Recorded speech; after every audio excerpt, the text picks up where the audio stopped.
The Friends make up they're close to 100 people who are either officially friends or people who work at the park. We all volunteer.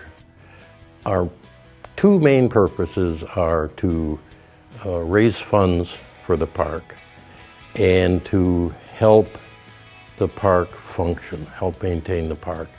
And we do all kinds of mysterious things at the park. When you come in and you come to the front gate, the person who greets you and takes your money is a volunteer. The Wildlife Park is a division of the Maine Department of Inland Fisheries and Wildlife, and so we have a supporting role in upholding their mission. And the way in which the park specifically does that is public education. And we try to increase the public's awareness of the state's fish and wildlife resources and how the department conserves and enhances those resources. What drew me to the park in the first place was just going to see the animals. We moved to Gray, and I like animals, we're outdoors people, and we went to the park. What brought me in as a volunteer and what keeps me there are the two things that volunteers all desperately want and rarely get. One is some real job to do, something you really do. And the second is appreciation for what you do.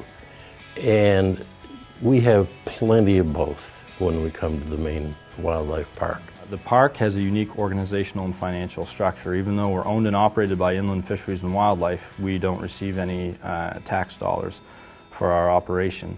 And the way in which we're able to do that is all of our volunteers. We have over 150 volunteers, and they comprise 40% of our annual labor contribution. That's over 9,000 hours a year.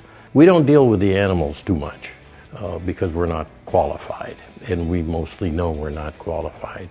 Although we do have people who go into the cages and clean up after the animals and do all kinds of dirty work and build things. It's really quite amazing. What we do is so clearly appreciated by the professional staff that it's really very rewarding to do this. I think that it's fair to say that the park would not exist as it is today without the help of the Friends. We make it a really wonderful experience for people to go there.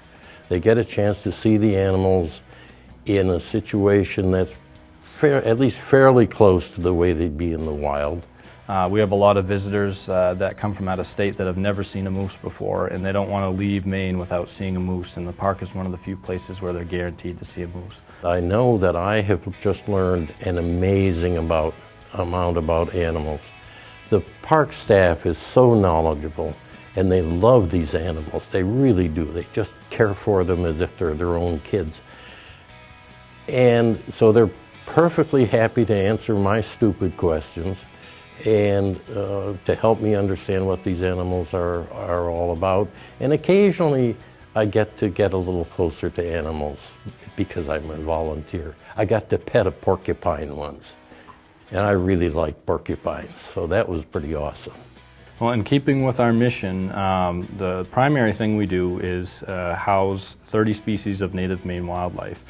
All of the animals at the park are permanent non-releasables. That means for one reason or another they're not viable in the wild. They might have an injury or they may have come to the park as orphans. Most commonly they have a human dependence. They were raised in captivity, sometimes illegally, and then were confiscated and brought to the park.